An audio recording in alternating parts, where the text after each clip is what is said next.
Do you think Reanimator's more popular than Show and Tell? Hard to say at this point. I think among some of the more named players, I think it's more popular, which makes me think they're onto something. Show and Tell is a little more of a glass cannon sort of deck in that it plows forward with its game plan and hopes for the best. I think Reanimator lets a player play cards with a lot more decisions in it. I think more pro players will gravitate toward it for those reasons. So Gerry Thompson's creature base in the main deck is 4 Gristlebrand, pretty standard. 1 Elishnorn Grand Cenobite, it's fairly standard, I would say. Sure. 1 Blazing Archon, a little bit interesting, right?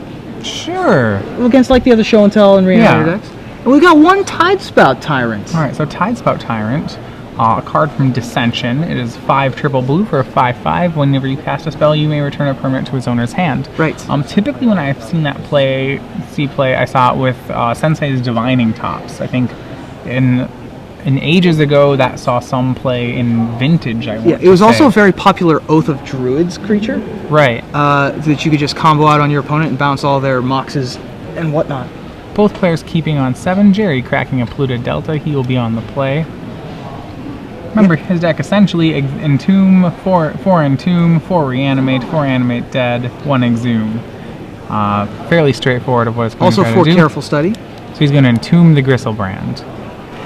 And both of these players are on 6 cards, for the record. Now, most players will remember that Reanimator used to run 3 Jin-Gitaxias. Right. Very recently. And that's where Gristlebrand is really coming into play. Gristlebrand is just a strictly better creature. So he's going to go for the Reanimate. Go for the Reanimate on turn 1. David Thomas has a lot of counter magic. 4 Spell Pierce, 4 Daze, 4 Force of Will. Daze, remember, not going to be good enough here. But he's got double Force in his hand. Let's see what he removes. Force to Force. He's keeping a Daze. Okay. Keeping the Daze presumably because he doesn't have another blue card to pitch the second Force to. Sure. Otherwise, I think Force is definitely the stronger card here. But remember, Rug Delver, every time it casts a Force of Will, it 2-for-1s itself, which is rarely a kind of, especially when both players are on 6 cards, that's a little bit of a painful cost for Rug Delver. Yeah. So on 6 cards, I think Reanimator definitely has the edge in this matchup. Well, because Gerry presumably has no shortage of cards that say bring back target creature from the graveyard. Yes. When you're playing against Reanimator, typically you want to be countering the enablers, the discard outlets, and not so much the actual reanimation spells. So you see Gerry's hand has, I believe, an Exhume and a Reanimate in it. It also has an Elishnorn. That one's not as good. Not as exciting. Probably not getting cast. Right. We're going to try to reanimate again. He's playing around Daze. So this is going to take... If this resolves, Gerry will go to 11.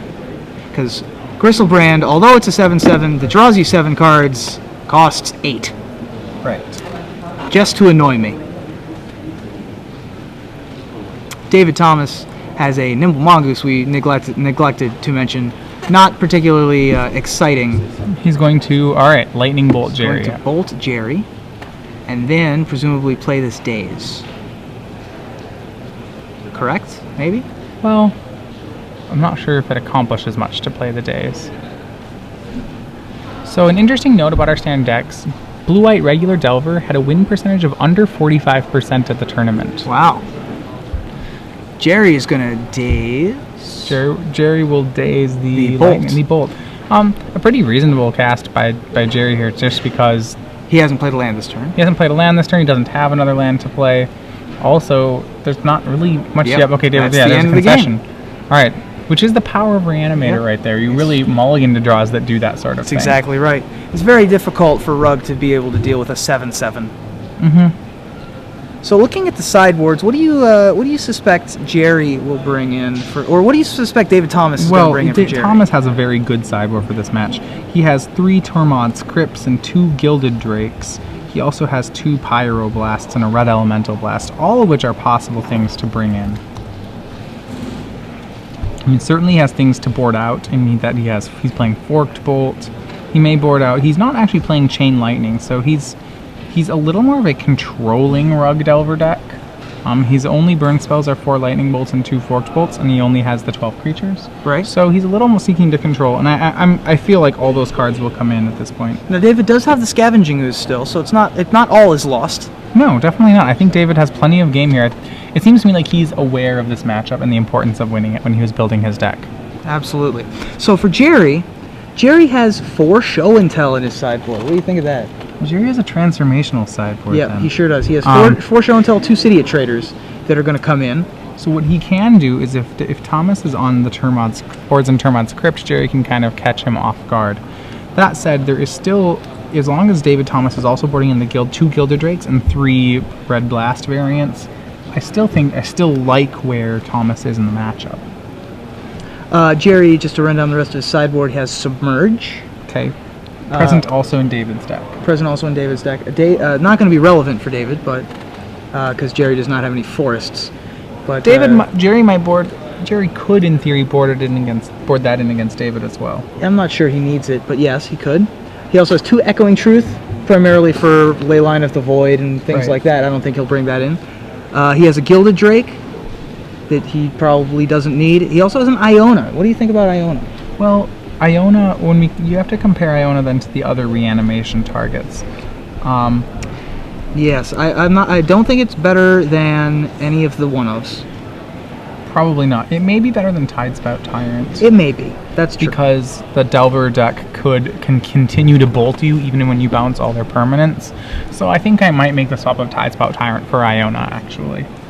And Gerry Thompson's last sideboard slot is devoted to the card Coffin Purge, which is the original Purify the Grave, common from Odyssey. Don't dwell too much on that because it won't be coming in this matchup. It's just an interesting note. Right, presumably for the mirror.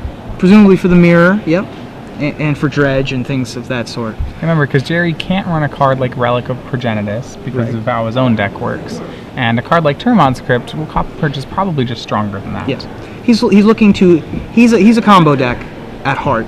So he's looking to just hit the sweet spot, just knock one thing out so that he can burst on through. He's not attempting to look for tempo. So Gerry, with the Reanimate in his opener, I believe he has Careful Study. It looks like he had a Ponder. On the other side, David Thomas has at least 2 lands and a Nimble Mongoose, from what I could tell. Yes. Both players will be keeping, so a Trop into Nimble Mongoose for David Thomas. He has a creature on the board, which is what he wants. Gerry drew a Gristlebrand. He will be Careful Studying. I assume this Gristlebrand is going into the bin. This Gristlebrand and this Elesh Norn will probably both be going. He draws a Ponder. Yep. And a Thoughtseize. And a Thoughtseize. So excellent for Gerry. I think he may only be on 1 land. He does have a Ponder, though. Yep. Alright, and there's both our mythic rares hit the yard. There's our nice big legendary idiots. Right. Alright, Thomas with a Ponder. And fetch land up. Ponder plus fetch land, really a strong interaction. There's a nice shot at Dave Thomas. And looks like he's going to shuffle. I think he had 2 lands and a green creature on top. It's interesting, he didn't want any of the cards, because typically the advantage of Ponder with a fetch land up is that you can just take one of the cards and then get a fresh deck. Thomas, if not, unfortunately, then not liking any of the 3 cards, is going to have to decide to take a blind card instead of one of the 3 knowns.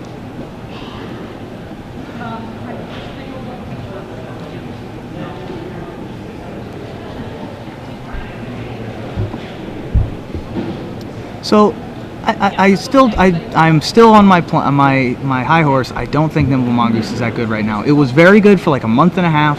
I just don't think it's good right now. When you compare Nimble Mongoose with other, it's an older creature, and not to just harp completely on older creatures, but creatures in Magic really have come a long way since Odyssey. There's a photo of Gerry Thompson that we have.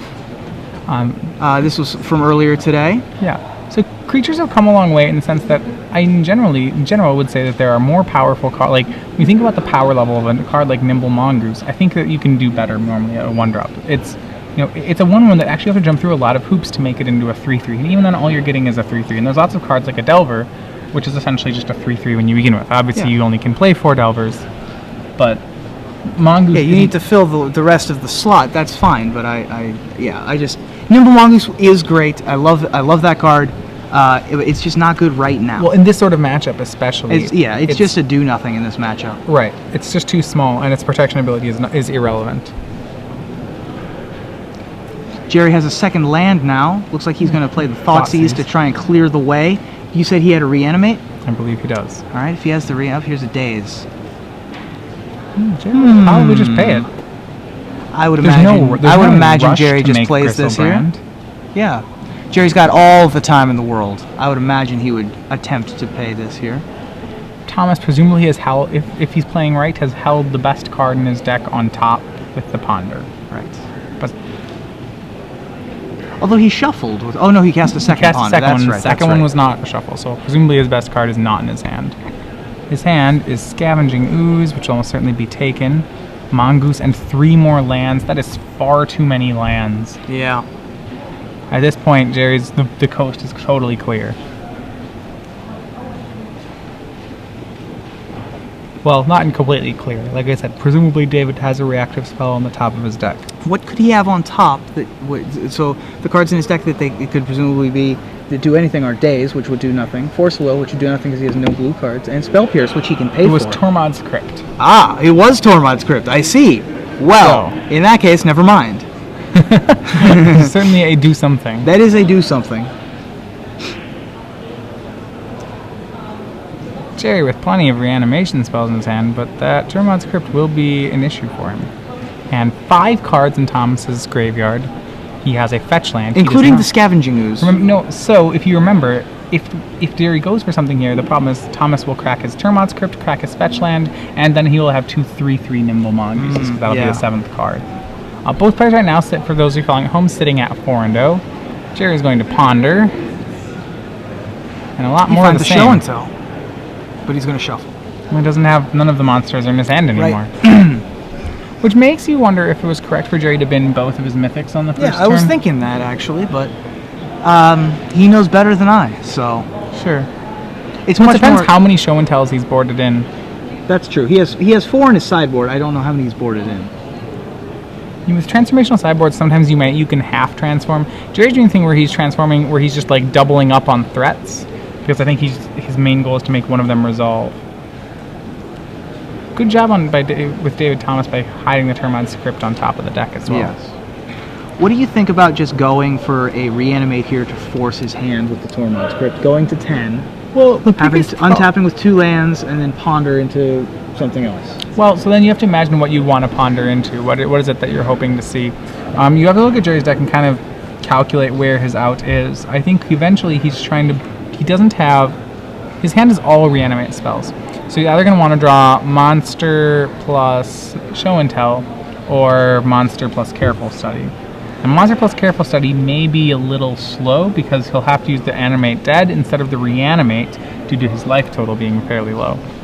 So I think at this point he just ponders, and which is what he's doing, because I think he needs to find out what he has, and that will tell him what he needs. And more lands, more spells will help him do that, as opposed to forcing a hand right now doesn't seem to be as essential. 3rd land for Gerry Thompson, basic island. It's not bad. Presumably snagged off the draft table.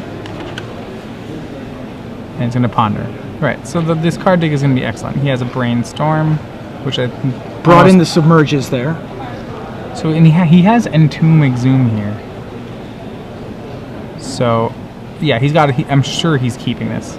So what'll likely happen is he'll go for an Exhume next turn, which won't work.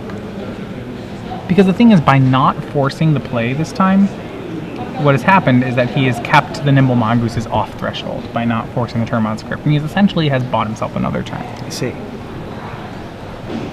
Unless, of course, Thomas has a lightning bolt as the top card, or a Thought Scour or something like that. Right, and that's the worst case, or even now, he does have another fetch land in his hand, does he not? Did he have another fetch? I don't remember. I think he did. Then maybe that's points for not, then. If he has it, then... He did have plenty of lands. Probably one of them was a fetch. I drew a Brainstorm, so regardless, these... Okay. Plays fetch land, casts Brainstorm. The Mongoose will be 6/6. Will swing in for 6. Alright. So this will put Gerry Thompson to 9. Gerry, not exactly on the back foot, but not exactly where he wants to be either. I'd put him on the back foot. That Brainstorm was a draw 3 for Thomas. That's true. It's not going to take... It'll only really take 1 Spell Pierce or 1 Red Blast out of Thomas to make Jerry's out almost nothing.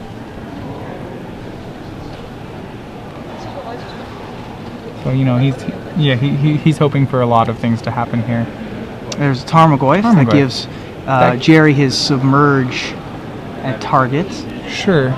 It also puts Gerry on the clock 1 turn slow, so Jerry's got to untap and win. Yes. through a turn mod script. So he's going to need a show and tell. And a monster, which seems unlikely. Yeah. Okay, so he does have the target for his submerge. Puts it on top.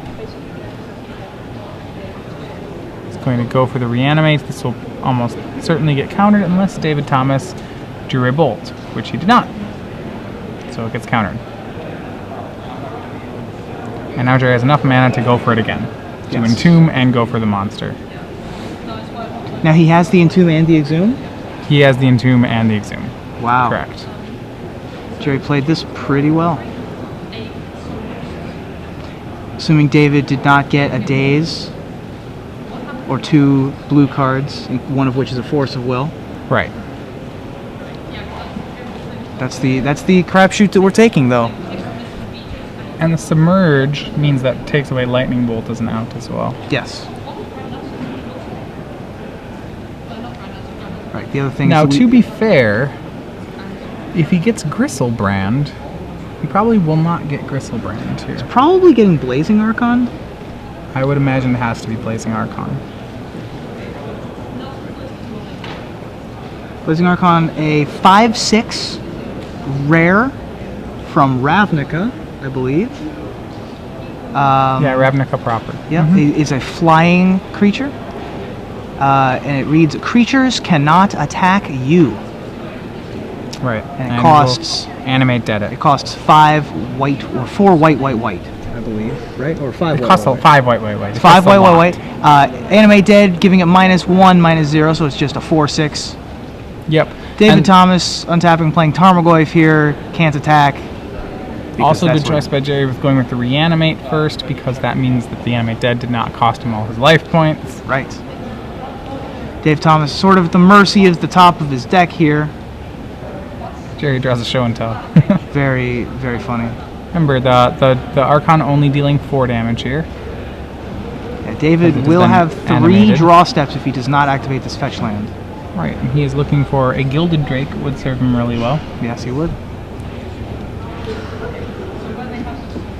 Gerry has a Thought Seize, but that won't do anything against a Gilded Drake. He'll cast it. Sure, it's a land. Alright, Gerry goes to 6. It's given his opponent the... Oh, he's going to jeez. show and tell Gristlebrand into play. Alright. Well, that'll speed things up. Alright, And now that's the Gerry end of the game. Thompson Gerry winning Thompson game 2 winning there. game 2 fairly quickly, actually. Yeah, From what very looked well like, navigated by him. Yeah, it looked like a very difficult position he was in, but he navigated himself very well out of it. Yeah, played. I mean, I couldn't see anything wrong. I mean, it's Gerry Thompson. How am I supposed to see anything wrong? Sure. You know what I mean? I'm just a human being. Gerry Thompson is capable of mistakes just like the rest of us. That's right.